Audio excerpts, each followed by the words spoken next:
श्रीगुरुभ्यो नमः। हरिः ओम्। सहनाववतु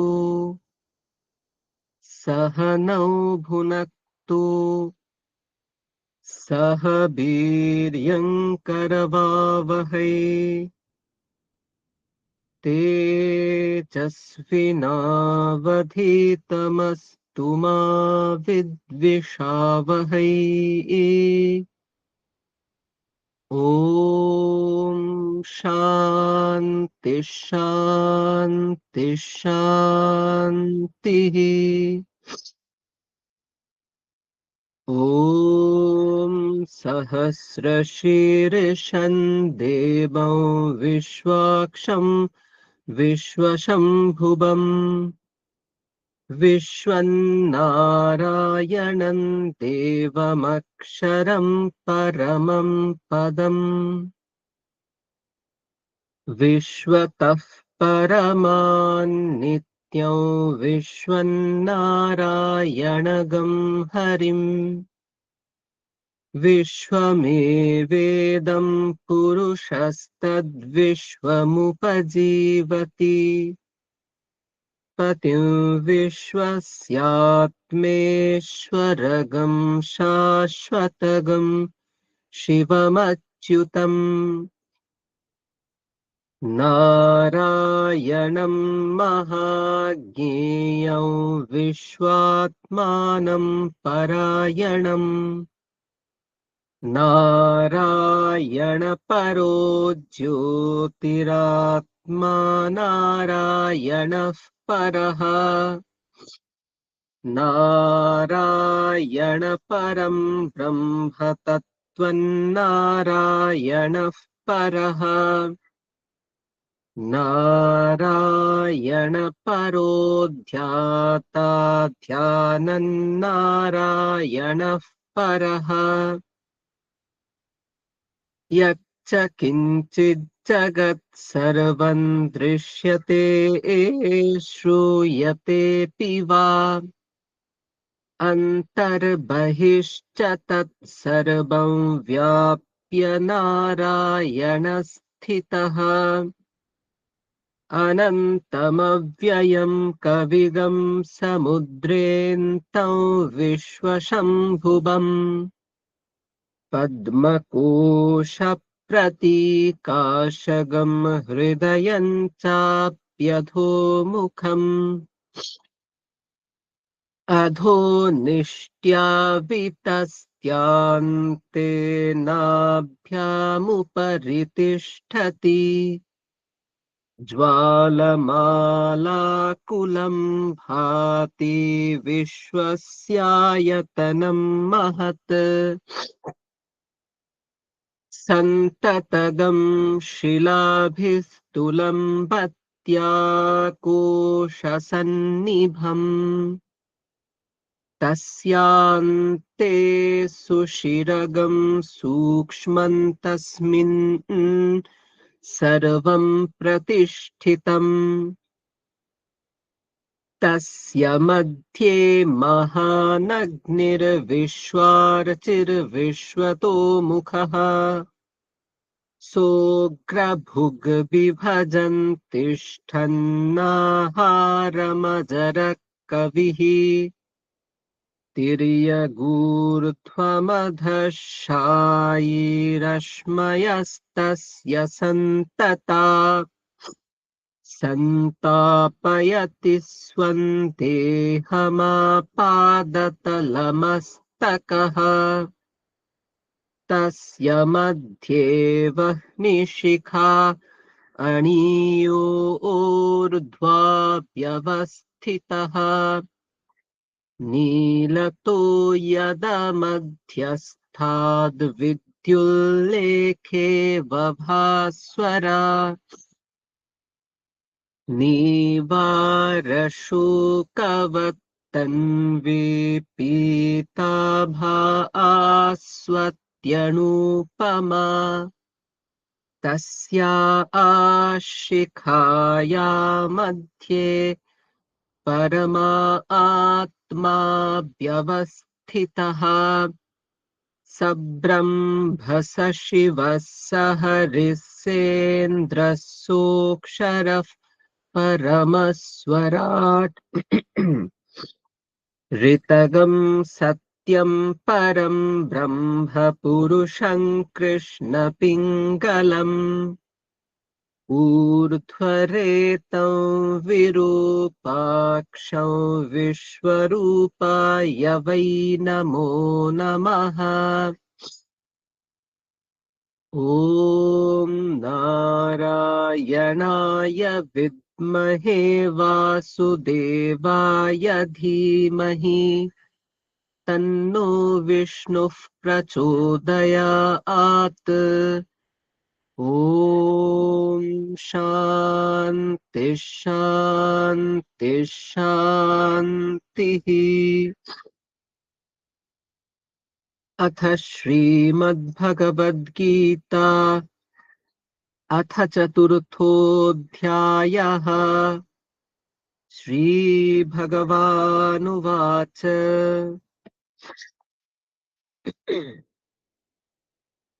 इमौ विवस्वते योगम् प्रोक्तवानहमव्ययम् विवस्वान्मनवे प्राह मनुरिक्ष्वाकवे ब्रवीत् एवं परम्परा प्राप्तम् इमं राजर्षयो विदुः सकाले नेह महता योगो नष्टः परन्तप स एवायं मया तेद्य योगः प्रोक्तः पुरातनः भक्तोऽसि मे सखा चेति रहस्यं ह्येतदुत्तमम्। अर्जुन उवाच अपरं भवतो जन्म परं जन्म विवस्वतः कथमेतद्विजानीयाम् त्वमादौ प्रोक्तवानिति। श्रीभगवानुवाच बहूनि मे व्यतीतानि जन्मानि तव चार्जुन तान्यहं वेद सर्वाणि न त्वं वेत्थ परन्तप अजोऽपि सन्नव्ययात्मा भूतानामीश्वरोऽपि सन् प्रकृतिं स्वामधिष्ठाय सम्भवाम्यात्ममायया यदा यदा हि धर्मस्य ग्लानिर्भवति भारत अभ्युत्थानमधर्मस्य तदात्मानं सृजाम्यहम् परित्राणाय साधूनां विनाशाय च दुष्कृताम् धर्म संस्थापनार्थाय सम्भवामि युगे युगे जन्म कर्म च मे दिव्यम् एवं यो वेत्ति तत्त्वतः त्यक्त्वा देहं पुनर्जन्म नैति मामेति सोऽर्जुन वीतरागभयक्रोधा मन्मया मामुपाश्रिताः बहवो ज्ञानतपसा पूता मद्भावमागताः ये यथा मां प्रपद्यन्ते तांस्तथैव भजाम्यहम् मम वर्त्मानुवर्तन्ते मनुष्याः पार्थ सर्वशः काङ्क्षन्तः कर्मणां सिद्धिं यजन्त इह देवताः क्षिप्रं हि मानुषे लोके सिद्धिर्भवति कर्मजा चातुर्वर्ण्यं मया सृष्टं गुणकर्म विभागशः तस्य कर्तारमपि मां विद्य कर्तारमव्ययम् न मां कर्माणि लिम्पन्ति न मे कर्मफले स्पृहा इति मां योऽभिजानाति कर्मभिर्न स बध्यते एवं ज्ञात्वा कृतं कर्म पूर्वैरपि मुमुक्षुभिः कुरु कर्मैव तस्मात् त्वं पूर्वैः पूर्वतरं कृतम्।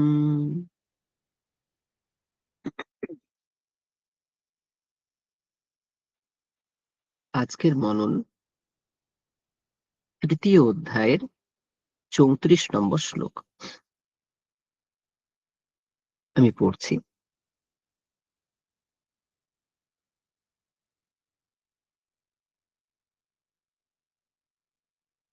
ইন্দ্রিয়স্যেন্দ্রিয়স্যার্থে রাগদ্বেষৌ ব্যবস্থিতৌ তয়োর্নবশমাগচ্ছেৎ তৌ হ্যস্য পরিপন্থিনৌ। আবার পড়ছি। ইন্দ্রিয়স্যেন্দ্রিয়স্যার্থে রাগদ্বেষৌ ব্যবস্থিতৌ তয়োর্নবশমাগচ্ছেৎ তৌ হ্যস্য পরিপন্থিনৌ। বিগত নিষ্কাম কর্মযোগের আলোচনা শেষ হয়েছে এবং নূতন আলোচনার একদম এক উষাকালে আমরা দাঁড়িয়ে আছি। আগে বলা হয়েছে যে কর্ম আচরণ করতে হবে, ফলাভিসন্ধি বর্জন করে ঈশ্বরের চরণে ফল অর্পণ করে কর্ম আচরণ করতে হবে এবং তার ফলে সে নিষ্কাম কর্মের মাধ্যমে চিত্ত শুদ্ধি হবে এবং সাধনার পথে সাধক অগ্রসর হতে পারবে। শ্রী ভগবান অর্জুনকে বলেছেন যে অর্জুন, যুদ্ধ তোমার ক্ষত্রিয়োচিত কর্ম। এরকম যুদ্ধ অনেক কপাল করে পাওয়া যায়, এ যেন উন্মুক্ত স্বর্গদ্বার। তাই অর্জুন, তুমি কর্তব্যে অবহেলা করো না। এবং বলেছেন যে শ্রেষ্ঠরা যা আচরণ করে অন্যান্যরা তা অনুসরণ করে। তুমি যদি যুদ্ধ থেকে পলায়ন করো তাহলে এটাই নতুন নতুন মাইলস্টোন সেট হবে। সবাই ভাববে বোধহয় এটাই করা উচিত, কিন্তু তা তো ঠিক নয়। ফলে লোকসংগ্রহের জন্য তুমি কর্ম করো। তুমি অর্জুন আমাকে দেখো, আমাকে শ্রী ভগবানকে দেখো, আমার তো কোনো কিছু পাওয়ার নেই, তবুও আমি নিরন্তর কর্ম করে যাচ্ছি। কেন? লোকসংগ্রহের জন্য। তো এই নিষ্কাম কর্মযোগের কথা বলে উনি তারপর বলছেন যে দেখো, প্রকৃতির গুণ সমূহের দ্বারা মোহিত হয়ে সকলে কর্ম করছে। অর্থাৎ কেউ যে নিজে নিজে কর্ম করছে তা না, প্রকৃতির গুণসমূহের দ্বারা মোহিত হয়ে তারা কর্ম করছে। বাই ডিফল্ট আত্মা নিষ্ক্রিয়, সে কোনো কাজ করে না। তাকে কিছু ইনস্ট্রুমেন্ট দেওয়া হয়েছে, শরীর, ইন্দ্রিয়, মন, সেইগুলো ব্যাপারিত হয়, সেইগুলোকে ইন অ্যাকশন আনা হয়। কখন? যখন এই প্রকৃতির গুণ সমূহ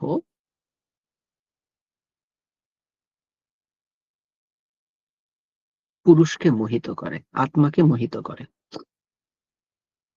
তখনই একমাত্র এই সমস্ত ক্রিয়াকলাপ সম্ভব হয়। তাই বলছেন যে যারা ভাবে আমি কর্তা, সে তো মিথ্যে কথা। কারণ আসল কর্তা হচ্ছে এই প্রকৃতির গুণসমূহই। ঠিক আছে?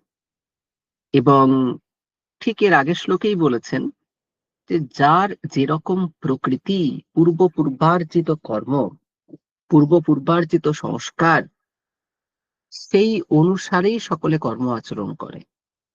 হাজার নিগ্রহ, হাজার নিষেধও সেখানে কার্যকর হয় না।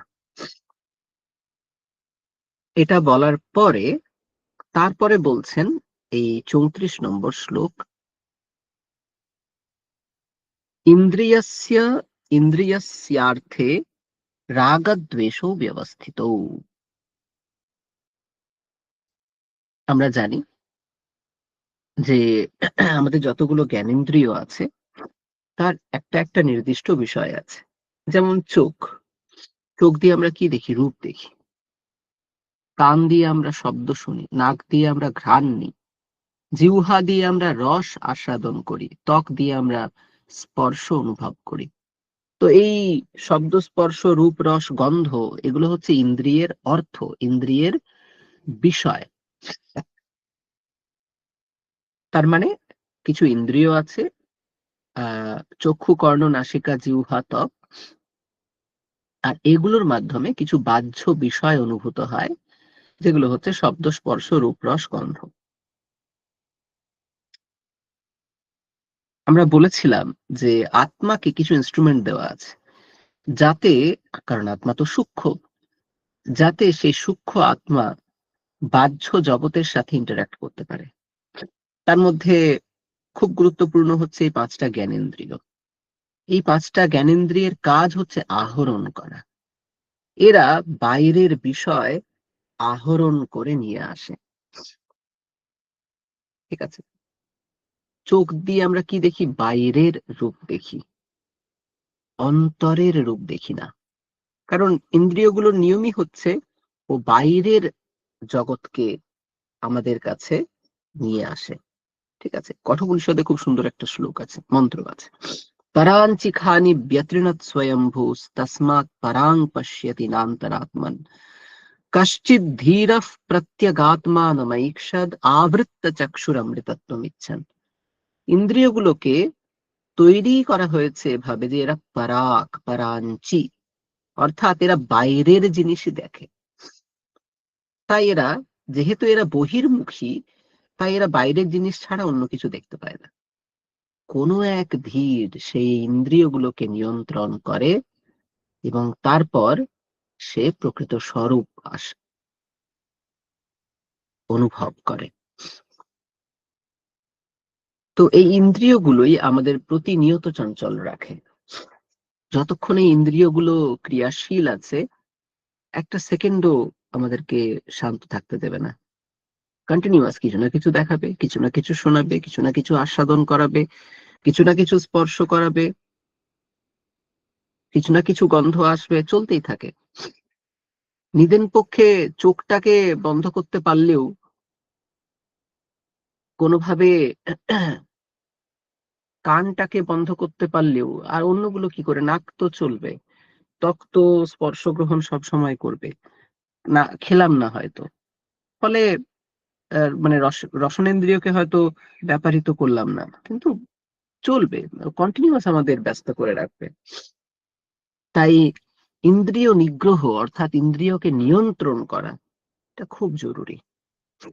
তো এখানে কি বলা হচ্ছে? যে দেখ, ইন্দ্রিয়স্য ইন্দ্রিয়স্যার্থে, সকল ইন্দ্রিয়ের অর্থে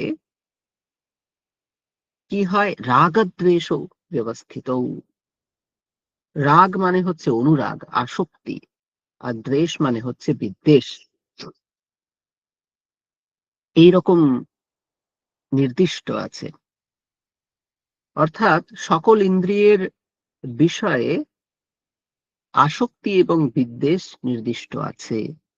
অর্থাৎ বিষয় দুই ধরনের হতে পারে। ইন্দ্রিয়গুলো দুই ধরনের বিষয় নিয়ে আসতে পারে, এক অনুকূল বিষয়, এক প্রতিকূল বিষয়। যেমন অনুকূল স্পর্শ, প্রতিকূল স্পর্শ। আপনি একটা নরম বালিশে হাত দিলেন, আপনার ভালো লাগলো, ঠিক আছে, এটা অনুকূল স্পর্শ, এটাতে আমাদের অনুরাগ হয়, আপনি বালিশটাকে একটু কোলে নিয়ে সুন্দর করে বসলেন, নরম বালিশ। আবার আপনি গরম তাওয়াতে হাত দিলেন, ওখানে একদম গরম স্পর্শ, উষ্ণ স্পর্শ, সাথে সাথে হাতটা তুলে নিলেন, ওটা আপনার প্রতিকূল স্পর্শ, ফলে ওখান থেকে বিদ্বেষ হয়, না না, হাত দেবো না। ওখান থেকে আপনি নিজেকে সরিয়ে নিয়ে আসেন। ঠিক আছে? অনুকূল বিষয়গুলো থেকে সুখ হয়, প্রতিকূল বিষয়গুলো থেকে দুঃখ হয়। তাই অনুকূল বিষয়ে আসক্তি হয় আর প্রতিকূল বিষয়ে বিদ্বেষ হয়। তো আমাদের ইন্দ্রিয়গুলো সবসময় যা কিছু কালেক্ট করে সেগুলোকে ওরা ট্যাগ লাগিয়ে রাখে, সর্ট করে রাখে, যে এগুলো আনন্দের, এগুলো দুঃখের, এরকম করে সর্ট করতে থাকে। এবং এই সর্টিং এর জায়গাটাতেই কিন্তু আত্মার এনগেজমেন্ট। ঠিক আছে? অর্থাৎ আমি ব্যস্ত হচ্ছি কেন? ইন্দ্রিয়গুলো আমাকে ব্যস্ত করছে কি করে? ইন্দ্রিয়গুলো আমাকে ব্যস্ত করছে যে আমি এই প্রত্যেকটা বিষয় যা ইন্দ্রিয় নিয়ে আসছে তাতে আমি ট্যাগিং করছি। এটা ভালো, এটা মন্দ, এটা কত ভালো, এটা কত মন্দ, এটা তো আমাকে কাঁদিয়ে দিল, এটা অতটা ইন্টারেস্টিং নয়, এই আমি কন্টিনিউয়াস করতে চলেছি। প্রত্যেকটা জিনিস জাজ করছি, প্রত্যেকটা ইন্দ্রিয় আহৃত বিষয়ে ট্যাগ লাগাচ্ছি। ঠিক আছে? ফলে আমরা প্রচন্ড অস্থির হয়ে থাকি। কিন্তু যারা জ্ঞানী তারা কি করে? তারা পুরোটাকে এক্সপিরিয়েন্স হিসেবে দেখে। তাদের কাছে সুখটাও এক্সপিরিয়েন্স, দুঃখটাও এক্সপিরিয়েন্স। বাঁশের ধারে বসে যখন আমরা মানে চলন্ত বাসে বসে আমরা যখন জানলা দিয়ে দেখি, তো সেখানে হাজার জিনিস আছে, আমরা সেখানে সুখ দুঃখ কিছু ট্যাগ করি না, পছন্দ অপছন্দ কিছু ট্যাগ করি না, শুধু পেরিয়ে যাওয়া, যেন ফিল্মের মতো পেরিয়ে যাচ্ছে, ওইটুকুই দেখি, ব্যাস ওইটুকুই দেখা আমার কাছে এক্সপিরিয়েন্স। সেরকম আমার চোখের সামনে যা ঘটছে, প্রত্যেকটা মুহূর্তে যা ঘটছে, পুরোটাই একটা এক্সপিরিয়েন্স। কোথাও সুখ দুঃখের ট্যাগ লাগানোর আবশ্যকতা বোধ করেন না তারা, যেন সিনেমার মতো হয়ে যাচ্ছে। তাদের পক্ষে সম্ভব, আমরাও এটা করতে পারি সময় বিশেষে। এটা একটা আর্ট। এরপরে এরপরে বলা হচ্ছে যে তায়োহ বশম না গচ্ছেত, এই দুটির বশে আসবে না। এই রাগ এবং দ্বেষ এদের বশে কিছুতেই আসবে না, কারণ এই দুটি তৌহি আসিয়া পরিপন্থিনৌ, তারা এই মুমুক্ষু জীবের, অর্থাৎ যে মোক্ষ চায় সেই জীবের পরিপন্থিনৌ, এরা প্রতিকূল, অর্থাৎ তাদের মোক্ষ লাভে বাধা দেয়। শঙ্করাচার্য এখানে বলছেন যে ইয়াহি পুরুষস্য প্রকৃতিঃ সা রাগদ্বেষ পুরঃসরা এব স্বকার্যে পুরুষং প্রবর্তয়তে। আমাদের স্বভাবটাই এরকম যে আমরা রাগ দ্বেষ পূর্বকই কোনো কাজে প্রবৃত্ত হই। অর্থাৎ যে কাজ করলে আমাদের সুখ হবে সেই কাজে প্রবৃত্ত হই, যে কাজ করলে আমাদের দুঃখ হবে সেই কাজে আমরা প্রবৃত্ত হতে চাই না। এবং এই কারণেই তাদা স্বধর্ম পরিত্যাগঃ পরধর্মানুষ্ঠানম চ ভবতি, এবং তার মাধ্যমেই নিজের কর্তব্যের পরিত্যাগ এবং অকর্তব্যের অনুষ্ঠান আমরা করে থাকি। यदा पुनः रागद्वेषौ तत्प्रतिपक्षेण नियमयति तदा शास्त्रदृष्टिरेव पुरुषः भवति न प्रकृतिवशः। যখন এই রাগ এবং দ্বেষ, অনুরাগ এবং বিদ্বেষ, এই দুটোকে সামনে রেখে এই মানে এই দুটোর দ্বারা যখন কোনো ব্যক্তি নিয়ন্ত্রিত হয় না, এই দুটোকে যখন ব্যক্তি নিজে নিয়ন্ত্রণ করে, তখন সেই ব্যক্তিকে বলা হয় শাস্ত্র দৃষ্টিরেব পুরুষः, যে এর শাস্ত্র দৃষ্টি আছে, না প্রকৃতি বশः, এই প্রকৃতির বশে নেই। এটা খুব সহজ উদাহরণের দ্বারাও বোঝা যায়। যদি আপনি দেখেন যে বর্তমান যুব সমাজের দিকে তাকিয়ে দেখুন, যারা কলেজ ইত্যাদিতে পড়ছে, যেটি ভালো লাগবে সেখানেই প্রবৃত্ত হবে, যেটা ভালো লাগবে না সেটাতে প্রবৃত্ত হবে না। মানে ধরুন এই মোবাইল স্ক্রল করা ভালো লাগছে, ওটাতে প্রবৃত্ত হবে। আর ধরুন পড়াশুনো করা বেশ কষ্টকর, অনেকক্ষণ বসে থাকতে হয়, মাথায় প্রেসার দিতে হয়, এটা ওটা ঢোকাতে হয় মাথাতে, পড়তে বসবে না। সুতরাং কষ্ট হচ্ছে ওখানে, ওটা ইন্দ্রিয় সমূহ বিষয় নিয়ে এলে আমার মানে আমার অন্তরাত্মা বলছে এটা প্রতিকূল। কারণ সে তো প্রকৃতি বশ হয়ে আছে, সে তো নিজের পূর্ব সংস্কারের বশবর্তী হয়ে আছে। এই জন্য এটাকে আমরা সাধারণত এটাকে হ্যান্ডেল করি কি করে, কোনটা উচিত আর কোনটা অনুচিত, এর উপরে কোনটা আমার কল্যাণকর কোনটা আমার কল্যাণকর নয়। ঠিক আছে, এই বিষয়টাকে সামনে রাখলেই এই রাগ এবং দ্বেষের ব্যাপারটা অনেকটা চলে যায়, যে এটা আমার প্রয়োজন, এটা আমাকে করতে হবে। আমাদের ভাইস চ্যান্সেলর স্বামী আত্মপ্রিয়ানন্দ প্রভাকর মহারাজ, উনি বলতেন যে হোয়াট ইজ সিনসিয়ারিটি। সিনসিয়ারিটি কাকে বলে? সিনসিয়ারিটি মানে হচ্ছে যে কাজটা আমার ভালো লাগে সেটা আমি যেভাবে করি, যে কাজটা আমার ভালো লাগে না কিন্তু প্রয়োজন, সেটাও যদি আমি সেইভাবেই করি, তাকে বলা হয় সিনসিয়ারিটি। সিনসিয়ারিটি মানে আমার ভালো লাগলে করব, না লাগলে করব না, এমনটা নয়। যেটা করণীয় সেটা আমি তেমন ভাবেই করব যেমনটা কোনো বিষয় ভালো লাগলে আমি করি। করণীয় বিষয়টা আমার ভালো লাগতেও পারে, তাহলে তো আমি করবোই, কিন্তু যদি ভালো নাও লাগে তাও সেটা করণীয় বলে আমি করব। এটাকে বলে সিনসিয়ারিটি। আমরা একটা মানুষকে ডিপেন্ডেবল বলে বলি কেন? ধরুন একটা মানুষকে আপনি ভরসা করতে পারেন। কেন ভরসা করতে পারেন? কারণ তার ভালো লাগা খারাপ লাগার উপরে তার কার্যকলাপ ডিপেন্ড করে না। তাহলে তো খামখেয়ালি হয়ে যাবে, হুইমজিক্যাল বলবো তাকে। যেটা করণীয় সেটা সে করে, যেটা করণীয় নেই সেটা যতই ভালো হোক আমরা অনুভব করি সে করবে না। তার জন্য সে আমাদের কাছে ভরসাযোগ্য হয়ে ওঠে।